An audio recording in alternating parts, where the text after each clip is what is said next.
So, uh, so, so I was thinking a bit about what process of awakening is, like just some observations or some feelings that I have, and please correct me if I'm wrong here. Okay, what Like it for means, what the me, process of awakening means, is that what you said? Or what it needs? yeah, what? Yeah, in the sense that I feel like it's like truly thinking outside the box, and that is something that a mind can't achieve on its own. It needs outside world's help, right? Like it feels like there is some kind of perspective needed to see things that way, and you cannot achieve it mechanically. Am I True, wrong in true, thinking very this? good, true. But you can set up the conditions by which it happens spontaneously. And that's what this is about. You can't force it. You can't force truth or the way or the gates of heaven. You can't force them open. But you can set up the conditions to where they will open spontaneously. That's exactly correct. Good. Got it. So is that what people mean, that the more I do these things, then the more grace will come up to me to like help me with this? Yes. So the so-called virtues are not virtues in the religious sense so much as pragmatic necessities in decluttering the mind. So, for example, if you have excessive desires of any sort for sex, for food, for money, for fame, for admiration, any of these things, that just clutters up your mind. And if your mind is cluttered, it doesn't have a chance to open. There's no space. And the spaciousness is a feature of awakening, that probably one of the, yeah, you could say it's almost the core feature. Uh, and in any case, to work and to live with a spacious mind is far superior to living with a closed, cramped, and crowded mind. So this is a good. This is good. Keep going. What follow up? Uh, Not necessarily a follow up, Okay. but like let's treat it as a different question. Okay. Question. So, what is the aim of the non realized self? Like, I feel like it tries its best to find happiness. So, I think it is to find happiness. The non-realized But what? self. What is the aim Yeah, of the non-realized self? Well, there's as many aims as non-realized selves as there are non-realized selves. Somebody could be trying to get their father's approval. Somebody could be trying to understand Krishnamurti. Somebody could be trying to get rich or get famous or something like that. So I mean, there's an if because, and the unrealized self it is in fact an illusion made up of these different components. Your physical sensations, your memories. What your Krishnamurti is good about this. He talks about how thought comes from memory, and so the unrealized self is just a collection of memories, sensations, and perceptions, and fantasies about the future. And Krishnamurti points out that this is not something that will get you anywhere. It can't get you anywhere. And he believes that thought is just utterly useless in bringing about change. I think he states it a little extremely, uh, but he states it perfectly for someone who's already awakened. And I think that's one of the major issues with Krishnamurti. He speaks to people as if they've already woken up. And that makes it hard for everybody else. But going back to your question, the goals of the unrealized self, usually they're to get, well, no, we can, there's Maslow. You're familiar with Maslow's hierarchy, correct? yes, All right, yes. why don't you tell folks about Maslow's hierarchy?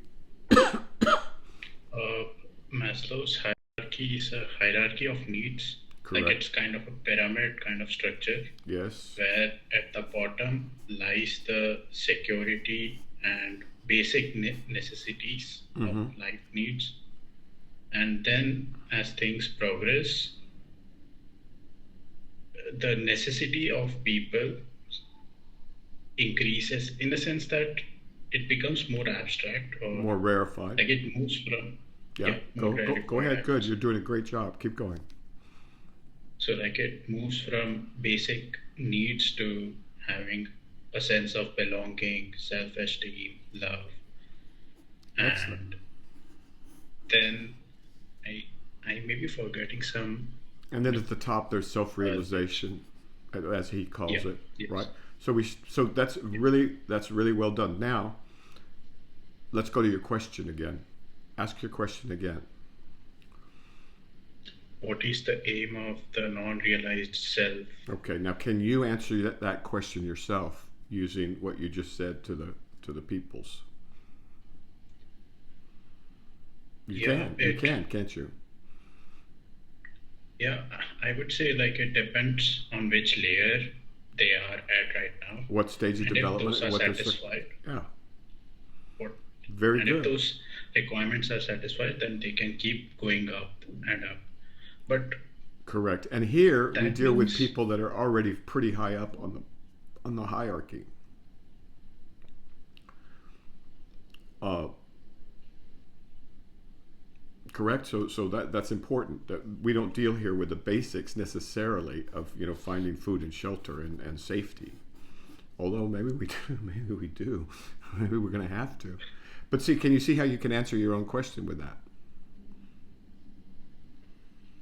yes, but my actually the Follow core up then. question was how does, yeah, yeah, a Follow up. follow up to this. So what makes people come into the seeking part of awakening? Like, why does people Great want to question. awaken from this thing? Great question. Is this I think there's gain two. I think grace? there's two principal ways. One is suffering, as in the case of Ramana Maharshi or Krishnamurti or Eckhart Tolle. They were suffering and they needed a way out of suffering. And another is to have everything you want, everything you could possibly want, and then you realize you're still not satisfied and you're still not happy. That would be the case of Buddha, okay? Or maybe Jesus.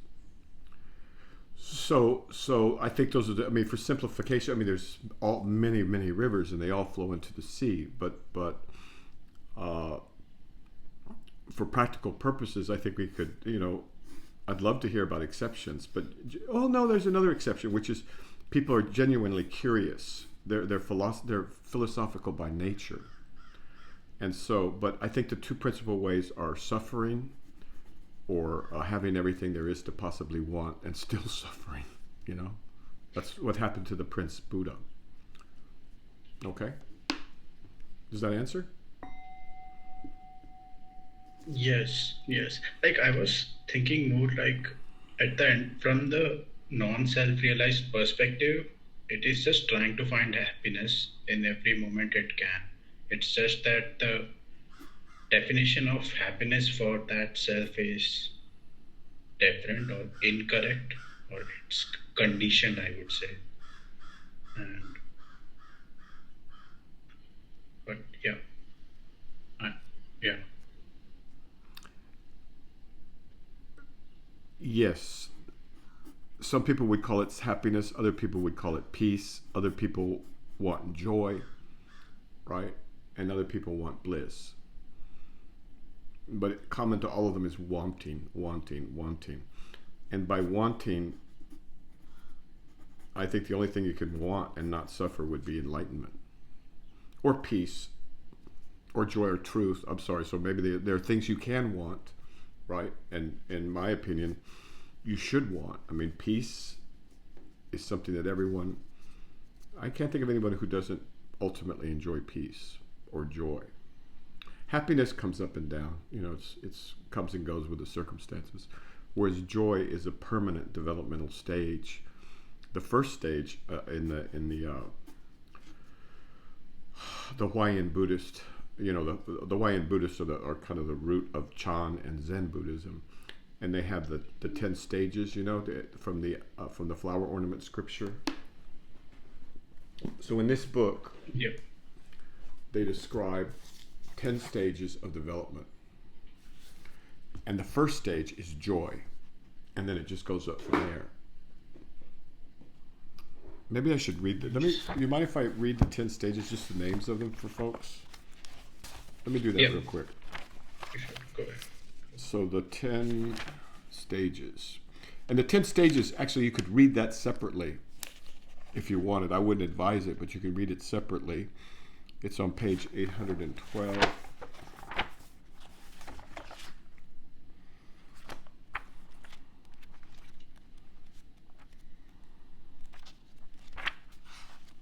This may be a little bit tricky because they're not listed, I just realized.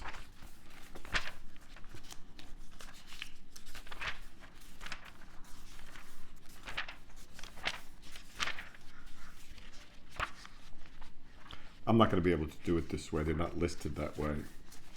But there's joy, there's refulgence, there's blazing, there's I won't be able to do it this way. But every culture seems to have its psychological heuristic structure. And the 10 stages, which has been around for a long time and is at the root of Buddhism and is derived from Taoism and Hinduism, is a very elegant and beautiful description of the stages along the path. And it starts with joy and moves up from there. But these folks are seeking supreme, unexcelled, perfect enlightenment. And that's a different thing altogether than just waking up. Okay? Sorry for I just put in a little plug. I want to do that. That's fine. Okay. Okay? Follow up? Yeah. Or elaboration? Not necessarily a follow, a different question, I would say. Okay. So, how to differentiate between a conditioned response and the way? Like, that is, how does one know that the way, what the way is when conditioned response is saying to do something? How familiar, that's a good question, but how familiar are you with conditioned, unconditioned, classic, and responses, and operant conditioning? Are you familiar with that scheme from the West? A bit, yes, Okay. yes. So, Yes. an unconditioned response is part of the way. Is that what Krishnamurti says when you are doing something without any past and future influencing you? No. But good question. Great question. Let's make that into a separate question. Yep. So there's some unconditioned responses. For example, if you see a lemon juice and your salivary glands start to go into spasm, or if you there's a bright light and your pupil constricts, or if somebody hits your knee with a hammer, like the way the doctors do, and your legs go up, those are reflexes. So I don't know if those would be conditioned responses, but classical responses. But if a dog sees meat and it starts to salivate, that's normal. That's just an unconditioned response. All right, let's go to Krishnamurti now. Go ahead. What's the question? Yeah, so when you brought up the fact that about unconditioned response, you said that unconditioned response is the way. Like, is that the same thing when Krishnamurti says to do things without past and the future? No. Like, Krishnamurti is very hardcore. And he'll sit there and he gets really, really upset about having absolutely no thought, and how it's just all the movement of thought must be stopped absolutely, and he's very, very passionate about it. But he's pointing to the fact that what is thought? Thought is the movement of memory. And in Krishnamurti's way of looking at things, if we could eliminate this memory that conditions all thinking. So if you were in New Guinea and it was 200 years ago and I showed you this, you would look at it and you go, "What? That's an interesting thing," right? Because you've never seen it Yes. before. But if I show it to you now, you think pencil, right? Yes. So you automatically, your memory is what gives you the thought of pencil. Are you following Yes. me? So if I showed this Yep. to someone, they might not know, they might not even have a thought to this. Maybe they'd think egg or oval or something like that. But other people would see it and they go, "Oh, well, that's a pencil sharpener." And so memory is what creates the thoughts that keep going, right? So you think, okay, pencil sharpener, then pencil, and oh, wow, I need to get a pencil to write down my to-do list. And the brain just keeps going and going and going. So in Krishnamurti's world, and it's a fairly sophisticated psychological world, but it is hardcore, he's saying that all memory and all thought is useless. That we can never get to the creative with thought. And he may have a point. All right, David Deutsch might agree with this as well. He might. David Deutsch is a philosopher, but also a hardcore scientific thinking guy, a student of Karl Popper, who discusses creativity in the real sense and says we have no idea where creativity comes from, because he really drills down very rigorously on what we mean by creativity, and it doesn't come by thought. Thought just combines different thoughts together. So Krishnamurti is simply saying that by having any thought, any memory, you're just going to create more thought and more memory, and it goes on and on and on and on forever with no resolution. It can't resolve itself. You can't get, let's see,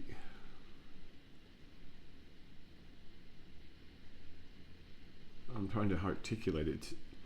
You can't get to water from dirt or something like that.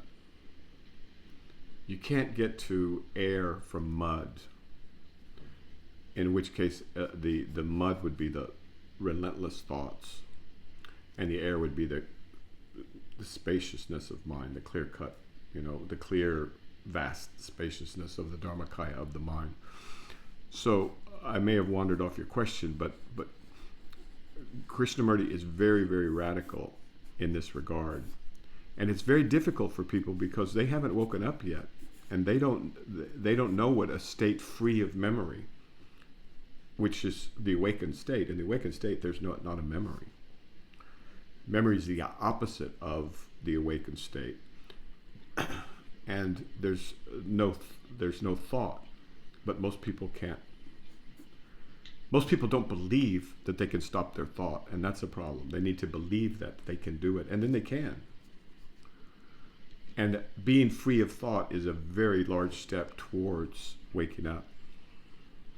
A state where there really is thought is not the issue, not part of the menu. Follow up. Uh, so, what are the ways of stopping thought? Is it like the only way is to Okay, like be present? great question. The first and most important, okay, I'm just going to speak from experience. The first and most important step is believing you can do it.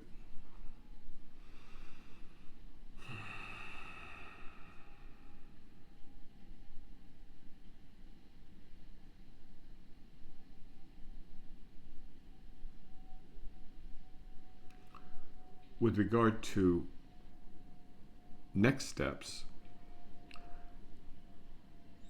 one way would be to drop back into spaciousness and attend only to the sensations in your body or to the perceptions of the outside world.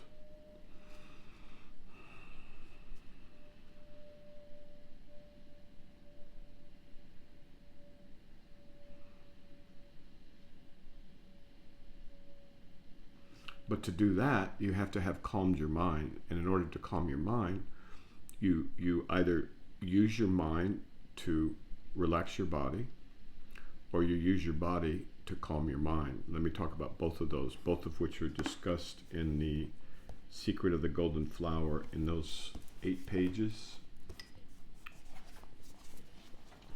In this book, there's 8 pages that people need to concern themselves with. Turning the light around and keeping to the center. I think that's it. It's described elsewhere in another video. Oh no, it's tuning the light around, turning the light around, and tuning the breathing. So to calm the mind is a preliminary. So first you need to believe it. Secondly, you need to calm the mind. And you do, and open the mind. And the way you do that is by either tuning the breathing, focusing on your breath,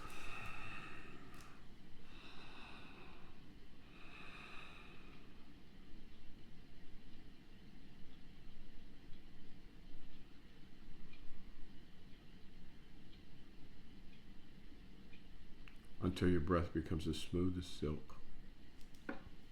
You can feel it, it's just barely perceptible. But if you're all agitated, then you have to start with something else. You have to start with calming the breathing, because if your body's all tight and tense, then you need to calm that. And to do that, you use your mind. You can use mantra. You could use visualization. You could use going to your peaceful place. Your safe. Everybody should have a spot that they go to that they, from memory. You got to start somewhere. Where they felt totally peaceful and safe and secure and maybe joyful or blissful. For me it was, waiting for a wave, in the morning when the sun's coming up, surfing. But everyone should have a place like that, wherever it might be. So you could go there. That's another way to do it, to calm the mind and body. All right, so, okay, the ways to do it. So first, you got to believe that you can do it, which is another word for faith as used in this context. Then you have to calm the mind, tune the breath, and calm the mind. Or calm the mind and tune the breath. And then once you're there,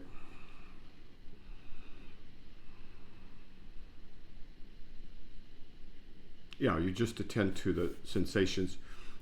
You forget your name, forget your occupation, forget your to-do list, forget that you went to school, that you have a brother and sister, mother and father. Forget all of that, and you just abide in the spaciousness of mind. And again, you have to believe this too first, but you have to believe that your mind is actually very, very spacious. And within that spaciousness, there's going to be sounds like the birds, an airplane passing in the sky, and there's bodily sensations, the pressure on maybe something in your epigastrum or your midgut, something in your, the pressure on your butt as you're sitting, whatever those sensations are, and forget your personal identity and just attend to what's there.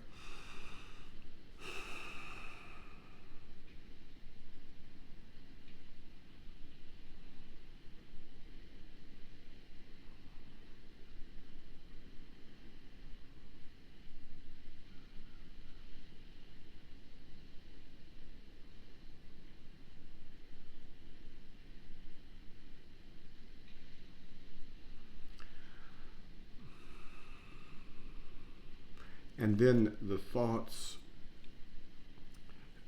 for beginners and intermediate folks, the thoughts are like dirt in water. So you have a cloudy glass of water. This is an image from Zen. You have a cloudy glass of water. If you just let it sit and don't move it, right? So you've tuned your breath. You've set your beliefs. And or your faith in this case. I don't like that word faith, but your belief that you could do it. Your mind is calm, your body's relaxed and calm. You've gotten rid of the past memories and you've gotten rid of the future plans.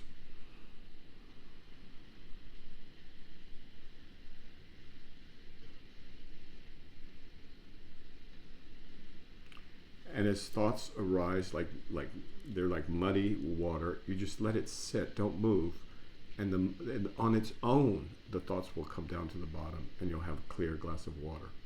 Do you see? Does that make any sense? And so those are that would be a. And then it would be. I would need to know what problems arose. Right? It could be that the thoughts don't stop, or it could be that the sensations are overwhelming, or something like that. But it's wrong. I mean, it doesn't make any sense for me to speculate about your particular problems without knowing what they are. So I'll stop there and ask if there's follow-up. Good question. Yep. So then people can't have timer on their meditation sessions, right? Because that will. Well, it depends on what stage they're at. Okay, you could have a time if you're having difficulty with getting the spaciousness of mind, or just relaxing enough, or getting calm in the body, and you're one of these people that's still at the stage where you're rushing everywhere all the time, and you can't set aside enough time in the morning to do this. Then in the beginning, people use a timer just like they count reps when they're doing weights, as just kind of a way to reinforce the behavior and to make sure you don't sit down for 15 seconds and then get right back up. So timers aren't an absolute, they aren't absolutely proscribed, but they are not desirable. Because one day, and this is something really important, this took me a long time to learn. Some days it's easy, it's blissful, and other days it's agony, right? And gradually with practice, you start to learn the difference, and then you learn that there's different remedies for each one. And you don't beat yourself up. You don't go to war with yourself because you didn't, you weren't perfect that day or whatever. So again, you're gentle with yourself and you're gentle with the world. There's a beautiful passage in the Tao Te Ching this morning.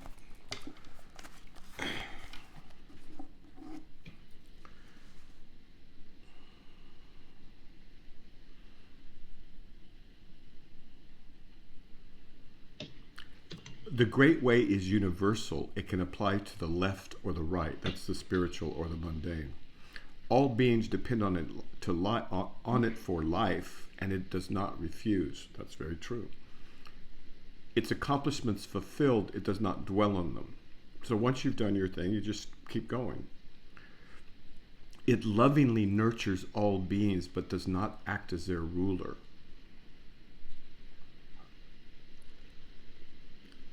When holding the great image, that's the way, when holding the great image, the world goes on and on without harm, peaceful, even tranquil.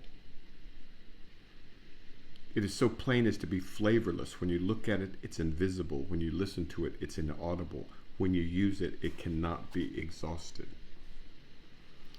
So this nameless simplicity is another word for what you're trying to get to. A kind of a nameless simplicity.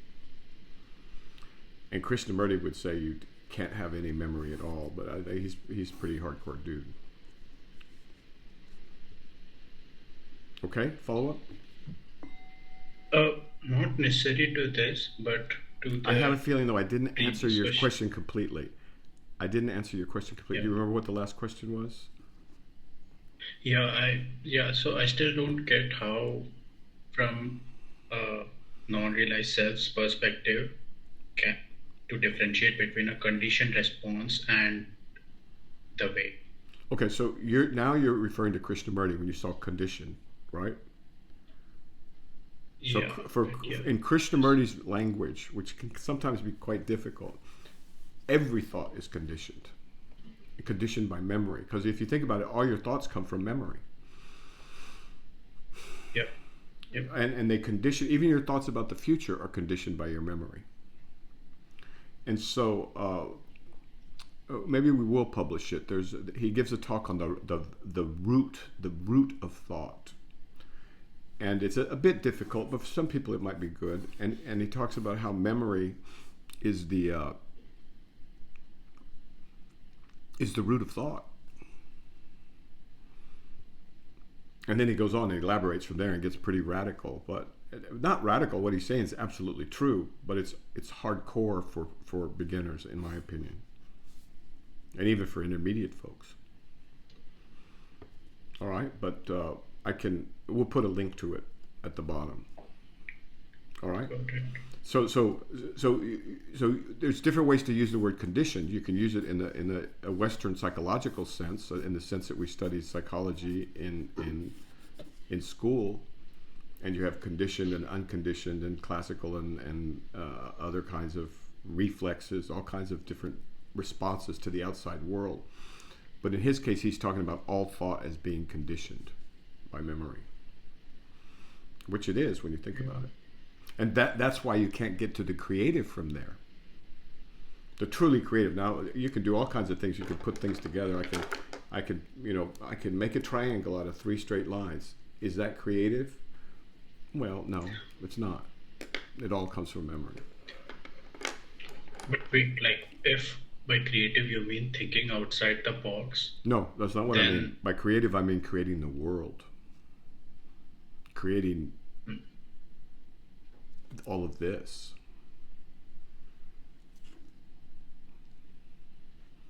Creating language. I don't know about that one, but possibly. Creating the universe. That's what we mean by creative. Now, the way is creative. God is the creative. Allah, the Nagual, the Buddha with a capital B. There's so thousands, infinite numbers of words for God. None of them capture the creative. Now, the experts on this, you have to go to the I Ching, which is the root of this book. And this goes back to a binary system that goes 3,000 years ago, something like that. The first binary system. And there, they were very much concerned with the creative and the receptive, right? So it's a very elegant but advanced way of looking at things. The yin and the yang, the creative, the receptive, the dark and the light. This is all very, very Taoist.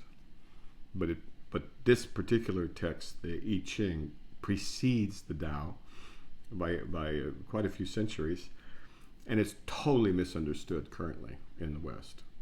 Totally, it's like it's been trashed beyond recognition. But it can still be revived. There's a book that I'll recommend to people if they're interested. One is Taoist I Ching, which is a great intro. Again, by the enlightened Thomas Clary. The Taoist I Ching, capital C-I, the Book of Change, C-H-I-N-G. And the second one, and this is more for students that are going to go more deeply, that would be the I Ching mandalas. It's gorgeous works by the spiritual geniuses of ancient China. Okay, I went to another book ad. Sorry. Okay. All right. Does that answer it? yeah. Yeah, Krishnamurti uses language very idiosyncratically. And if you want to understand it, you got to read it. Pretty much everything that he's written is written or attributed to him, and then start listening to YouTubes. And even then, it takes some time. Okay, his interviews with David Bohm might appeal to some people. David Bohm, the great physicist, pilot wave theory. Okay, moving on. Yeah. So I had this question, like, why do we categorize things to be good or bad or pain or pleasure when all these things are just different configurations of the body? Like, why do we give importance to certain configuration and not to certain other configuration? Do you? I think it's because we use very, very narrow time frames. So something may be good, but if you zoom out in time, whether it's good or not is an open question. Can you think of an example of that? I think I remember a story by, I think, some Chinese master, I believe. Mm-hmm. It's about, so about a peasant's son being injured, and he thinks Excellent, that's a bad excellent. thing. Yes, yes, yes. Very good. That's a But very important Zen story. Do you think you can tell it? yeah, yeah, I think the story starts with the son of a peasant. I don't know whether it's son of a peasant or a noble, but It's a noble, I think. either way, yeah. But either way, the son gets injured while working, Oh and no, he got he, injured. No, no. Keep going. yeah. So father thinks that's a uh, bad thing that happened. That's But bad. the next day, but the next day he gets the information that the whole country or the whole region is getting conscripted, or at least the males are getting conscripted, and now Conscripted for he war. thinks, yeah, conscripted for war, and now he realizes whatever happened yesterday was a good thing. Yeah, okay. So it was bad, now it's good. Keep going. Wait, now I don't remember what happened next. I think something bad happened. Yeah, and the story goes on and on. It's good to kind of collect these, and Nasruddin I think has some of these too. But so what's good or bad depends on your time frame. And if you wait long enough, what seems good will turn bad, and what seems bad will turn good, with the exception of awakening, right, which is unmitigated good. So good. So so you've answered your question. Now, there was another aspect to it. You said, why do we attend to certain aspects of the body? Was that it? Yeah, like why do we exalt certain configurations like pleasure and not Because we're animals. pain and all? I mean, we have physical So bodies, and it's like, go ahead. so all these are just million years of conditioning, millions of years of Is conditioning. that how you're going to use That's conditioning? what Are you going to use conditioning to refer to evolution? kind of, yes, Okay. Well, because okay. So that's you in can do that. You reality, can do that. But explain to me how conditioning works in evolution, just so we're talking the same language. yep, for me, conditioning is given certain situation, there is a response to that situation, and certain conditioning survived because only those species were able to survive and procreate. So that's why we have those hardcore conditioning from millions of Okay. So years. you'd say natural selection is a form of conditioning. Yeah, yeah. All right. Okay. You can use the word that way. Yeah. In that case, yeah. So natural selection would be the scientific way that we describe that. So when someone gets awakened, do they also like are able to remove all these conditionings as well? Hmm. Let The me think. Let me think. things so. There's no hunger. There's no. I can't recall thirst.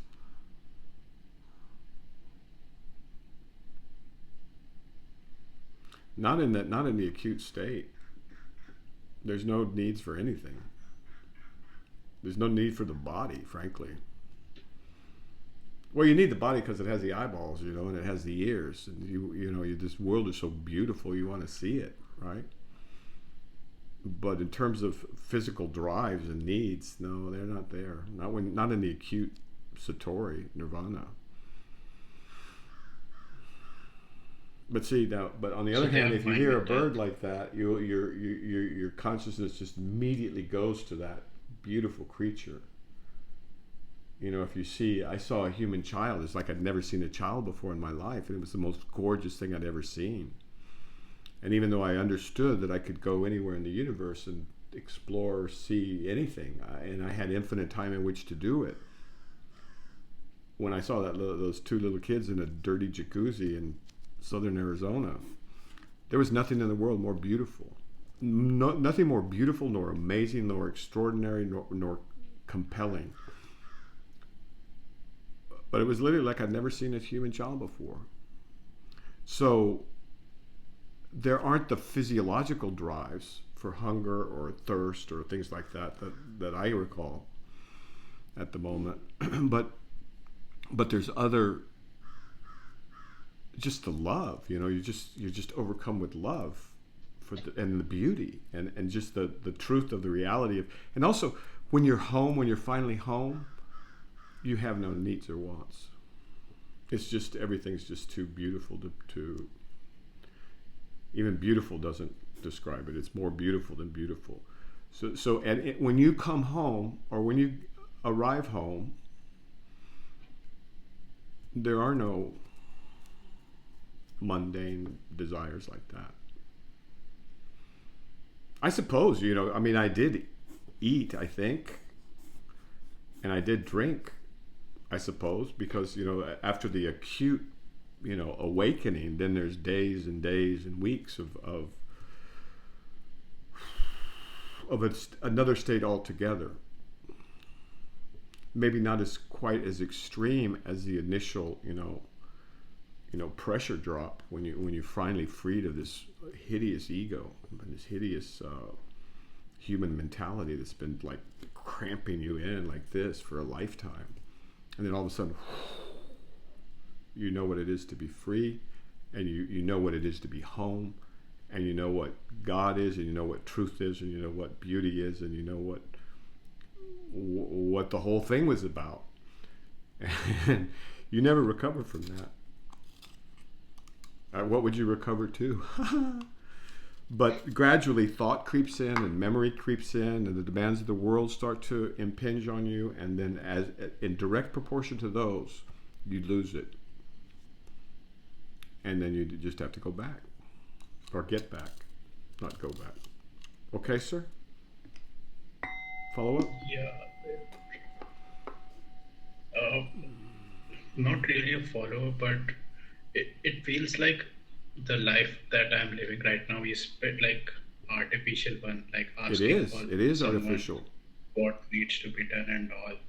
But when you are in that stage, you don't ask questions like what needs to be done. You know what Everything is needs to be done. done. Everything is done. You don't even have to. Everything is done. In the Tao Te Ching, they say by not doing everything is done. Yeah, everything. See, it's just like here, like the trees and the clouds and the grass. They grow. You don't have to worry about anything. The birds fly. The berries are on the bushes for the birds, and everything just takes care of itself. Of course. Look at our universe. Look at our world. Do you think that man has anything to do whatsoever with this, the seamless perfection of the way, the again, let me see this.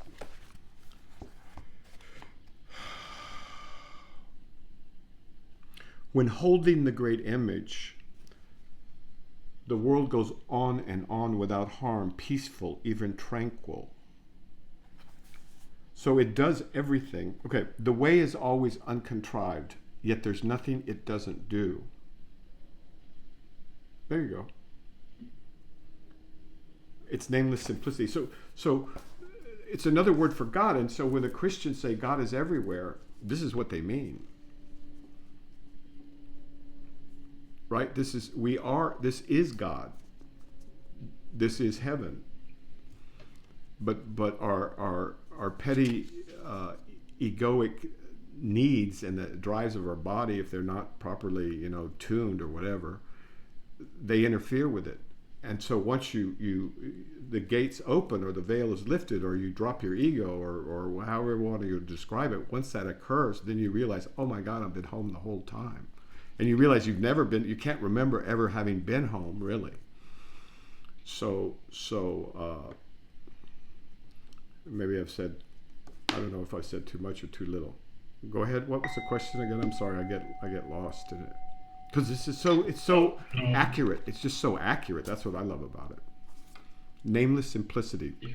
Everything gets done. You don't have to do a thing. You don't walk either. It's more like you glide. It's really quite extraordinary.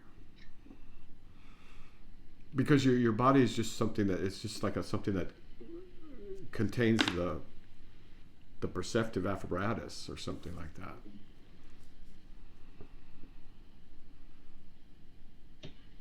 Without it, you would be totally formless. And without limit. in understanding or in perception. Mm. That's why you have the people that do decide to go out and teach. It's that, and that's the minority. It's because, my God, wouldn't you want everyone to find home again? Of course you would. Okay. Next question. Yeah. So this question is, why does thought create ego at all?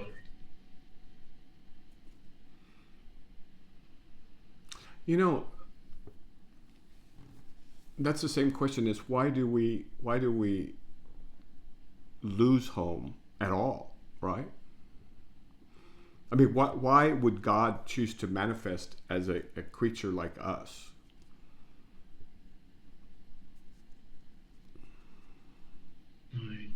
I don't know what. I can think of several reasons, but all of them would be speculating about God. And that's not something you Yeah. want to do. I mean, you don't want to do that, because by deciding something without sufficient knowledge, you close off other possibilities. So you could speculate that in order to see himself or to know himself, he has to pretend that he's not himself for a while. Himself, herself, itself. It's all the words fall apart. But that is speculation. That is speculation. Maybe somebody knows, but I don't. Not this meat sack.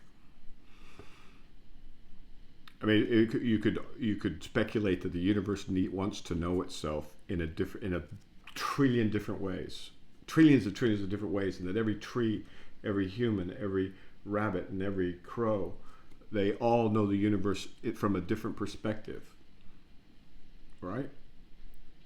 And Yep. that seems reasonable for us, but we're just human. We have no idea. We can't have an idea. Our brains will explode. One of the reasons I think it's useful, and we should link to this also, is for people to contemplate the size, not of this galaxy, which is big enough, but of the universe. And even that, on the outside, it's accelerating, according to the physicists, it's accelerating. Its acceleration is increasing, and it's already at the speed of light. so we can speculate all we want, but I think speculation limits us. It doesn't help us. When we're talking here at this of these things, I think humility in the presence of God is more fruitful, because we don't know.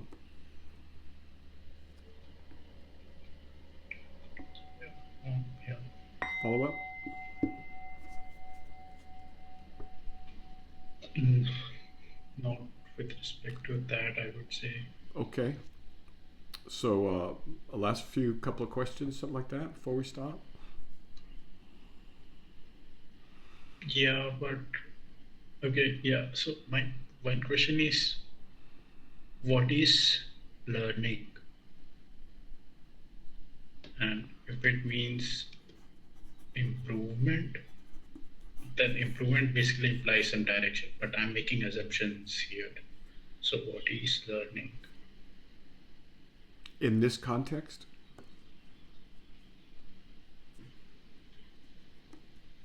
I mean, Yeah, I need the and context, because sometimes that's a even huge word. related That's to a huge word, learning. So give me some context.